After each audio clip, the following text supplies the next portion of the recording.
বলিউডের নতুন ছবি মেট্রো ইন দিনোর প্রচারে ব্যস্ত অভিনেতা আদিত্য রায় কাপুর। এ সিনেমায় তিনি জুটি বেঁধেছেন অভিনেত্রী সারা আলি খানের সঙ্গে।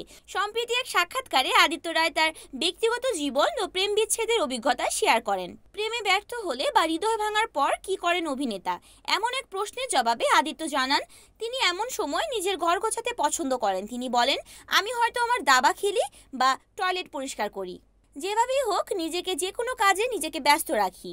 এ ছবিতে এক আধুনিক শহুরে প্রেমের গল্প তুলে ধরা হয়েছে, যেখানে বিভিন্ন ধরনের সম্পর্কের জটিলতা ও সংবেদনশীলতা ফুটে উঠবে। আদিত্য বলেন, বর্তমান সময়ে আমাদের সম্পর্কগুলো অনেকটা মোবাইলে নির্ভর হয়ে পড়েছে। আগেরকার দিনের মতো ধৈর্য আর যোগাযোগের গভীরতা অনেকটাই হারিয়ে গেছে। সম্পর্কের বিষয়ে নিজের দৃষ্টিভঙ্গি ব্যাখ্যা করতে গিয়ে অভিনেতা বলেন, আমি ওল্ড স্কুল। সম্পর্ক মানে শুধুই প্রেম নয়, বন্ধু, পরিবার, ভাই বোন সবকিছু মিলিয়েই জীবন। বর্তমানে সমাজে প্রচলিত সিচুয়েশনশিপ বা অন্যান্য নতুন সম্পর্কের সংজ্ঞা সম্পর্কে তিনি বলেন, এসব শব্দ বা ধারণা তার খুব একটা পরিচিত নয়। আদিত্যর মতে সম্পর্ক যত সহজভাবে নেওয়া যায় ততই ভালো। নিজের ব্যক্তিগত জীবনকে তিনি যতটা সম্ভব ব্যক্তিগতই রাখেন। Desk news, Aruni Akter, NN TV.